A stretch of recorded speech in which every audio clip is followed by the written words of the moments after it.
We keep moving in the same circles. In the same way neurons circle atoms. We must become straight lines. I Used to Be Funny comes to us from writer-director Ali Panqua, who's done shorts and television. Check out her IMDb page for the full list of her work. And this features Rachel Sennott from Bottoms, Shiva Baby, and Saturday Nights Are Alright for Fighting. Saturday Night was about the first ever episode of Saturday Night Live. It's Saturday Night Live. Check out my review of that. Yeah, Rachel Sennott was pretty good in that. And Bottoms being one of my favorite movies of this past decade. She was so hilarious, so goddamn great. Rachel is bright, she's funny, she's gorgeous, she's great in interviews. I'll watch just about anything if she's on the marquee. Still need to check out her back catalog, but nevertheless. So she plays Sam, a struggling stand-up comic who does good stuff but is dealing with a lot of past trauma involving a young girl named Brooke, played by Olga Petsa, who... let's just say things are fractured. We find out why things are fractured a little bit later on. And Sam, yeah, she's struggling with all this. She's also struggling with the fact she made the pants too long. If you get that, I love you guys. And, yeah, from there, we basically see a story unfold where she interacts with her friends Paige and Philip. And also how she interacted with Brooke's family. And this unfolds with flashbacks and some current events and stuff like that. And it tries to weave a narrative where... it's obvious what happened, but it's the way it sets up the story that's nice, and the payoff is a bit of a gut punch. Okay, it's an absolute gut punch.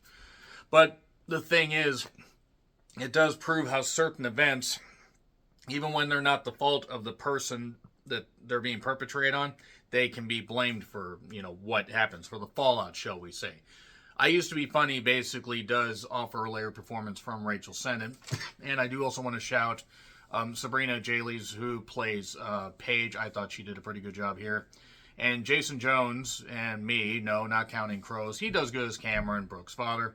And Philip Caleb Heron, not the boy in the Heron, he does good also. And there are a few other characters in this, including Jill. I thought that actress did a terrific job.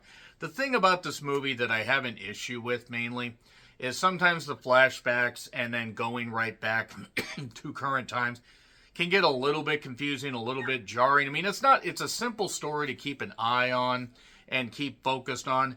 The big thing is, though, is I think it takes a little bit too long to get to its point. I don't know if this needed to be an hour and 40 minutes when I think an hour and 30 minutes, maybe even 85 minutes would have been just fine. There are a few parts where I feel it's a little stretched out. But for Rachel Sennott, basically... helping carry this movie, though Olga does a good job as Brooke. I mean, I think for somebody so young, or playing somebody so young, I don't actually know how young the actress is, but she does a good job. It would be difficult to, basically trust just anybody to carry something like this, but Rachel does a very, very good job. We see how Sam and Brooke met. Everything's going good with them being a nanny, and then we see, we see good stuff, we see fractures. And we see an eventual, just dissolving of this whole thing. And that kicks off a little bit early on in the movie with, what happened, leading to Brooke being upset for a reason that will be revealed. And then we backtrack and we do some stuff. Again, there's a little bit of a messy narrative, and it's not perfect. There are definitely some pacing issues. But as far as a pretty good narrative and some really good performances, I have to highly recommend this for the performances alone and for the fact that it does deal with trauma and stuff well, and how nobody, there's no textbook, there's no playbook, there's no nothing, there's no manual as far as dealing with, any trauma like this or really any trauma in general. Now, again, a few struggles, but for the most part, pretty goddamn good. It's on Netflix if you want to check it out. I am going to get into spoilers, so that's your warning right there. Nevertheless, 3, 2, 1, and spoilers. So, basically, Sam is down on her luck. Struggling, she's living with friends. She's not really contributing a bunch to rent. She's contributing some to rent, but she can't even really do her stand-up because she's traumatized. Brooke then shows up at one point and throws a rock through her windshield and is all pissed and all upset at Sam. Like, how dare you do this? And then, doing stand-up in small comedy clubs would be difficult, especially as a woman. I could just imagine the amount of bullshit comments that, people would get. But it was filmed in Ontario, where they're avoiding Ontario. Most people are. If you get that joke, I love you guys. Nothing but respect for my peeps in Ontario. Probably all 2 of you that are watching this. So she used to also date a guy named Noah. We find out about their relationship and everything. That relationship is dissolved. Basically, she has isolated herself and cut herself off. And then we find out why Brooke is mad at her. But we see more stuff about how her and Brooke got along. Brooke lost her mother, so now she's only got her father and her aunt, Jill. And things are fractured. Obviously, Jill wants to be helpful. I thought there was an implication that Jill and Cameron might be together and they might be setting this whole thing up, but no, I don't believe that was the case. And she's reading some self-help books. She's really trying to get through this, but she notices that there's a lot of mean comments about her on social media. And there was even a thing from change.org. According to this movie, I'm not saying it's on change.org, where basically Brooke was trying to blacklist, Sam, essentially. So there was a bunny that was shown and whatever, floofy as hell. There are secrets shared, as women are known to share secrets. Paige gets a stand-up comedy offer to do stuff in LA, but since it's Canada, just for it's not Ontario, California, it's Ontario, Canada. There is an Ontario, California, believe it or fucking not. Paige is going to get to go to the States, so they're throwing her a party. And we also see how Sam and Noah were together. Things were going good, but then she sees him sometime after, and she basically kicked him out. Like, she just wasn't able to handle this stuff, and we find out why she wasn't able to handle what this is. I'm building up to it. Give me a minute. She goes to the old house. Memories are flooding back. At one point, she told Brooke, we need to get out because there are carbon monoxide detectors going off and everything. I had to turn them off, but it's bad. We had to call the fire department. She tried to get Brooke out. Now, that seemed a little bit weird because we actually couldn't hear anything, and it didn't seem like anything was wrong with the house, but we find out why a little bit later. Then Philip and Paige are still standing by her, but they want her to get out of this funk because, look, you've done everything you can, but it's obvious what's going on. And they know what's going on, as much as Sam will let them know. And then Paige suddenly, Paige and Noah hook back up. God, I wish that was me. Maybe not in this particular situation, but that being said, it's a brief hookup. It's not much of a hookup. And Paige is just, Paige got this new offer, so everything's going good. There's this party. And then it gets revealed while looking through her old diary, her being Brooke, Sam finds out about a guy named Nathan, somebody that was revealed, and Jill even mentioned him a little bit earlier on.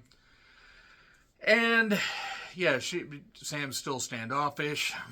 She calls Nathan pretending to be somebody else, come by in an hour because he sells drugs. And then we find out what led to all this and what led to Brooke running away, because Brooke's been missing and all this stuff, even though she showed up at the house and all this crazy stuff's going on. It turns out that the dad was drunk and basically forced himself on Brooke.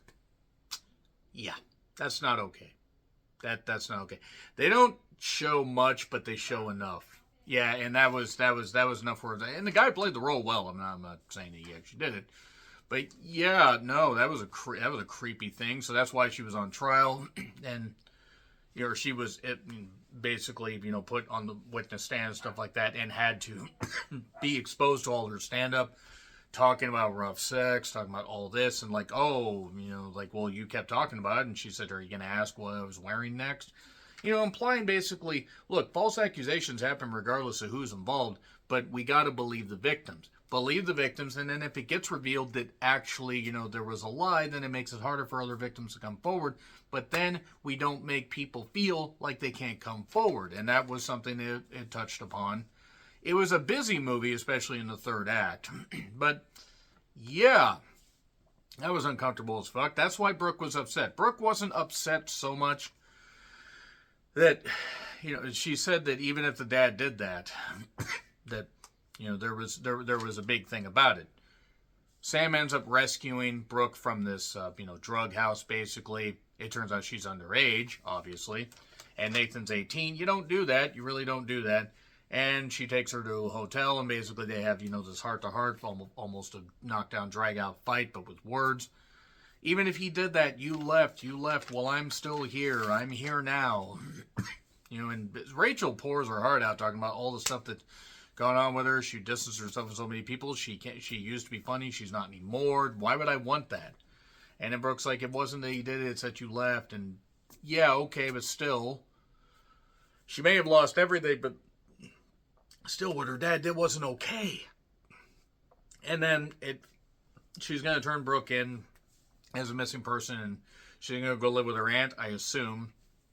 And then there's one final conversation, and then we get some more stand-up, and then that's it. But there was one final thing just before that stand-up where her and Brooke went to Niagara Falls, which is apparently just within earshot of where they're going, and then that's it.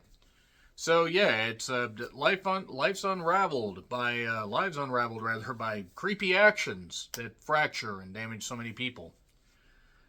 Again, has issues, but I really mostly enjoyed this. Rachel Sennott did great, and Olga did great as Brooke. So yeah, B+. It had some wrinkles that need to be smoothed out, but it was mostly pretty good. Let me know your thoughts in the comments. Like, share, subscribe, Twitter handle in the description. I'm John Ritlin. I'll see you soon.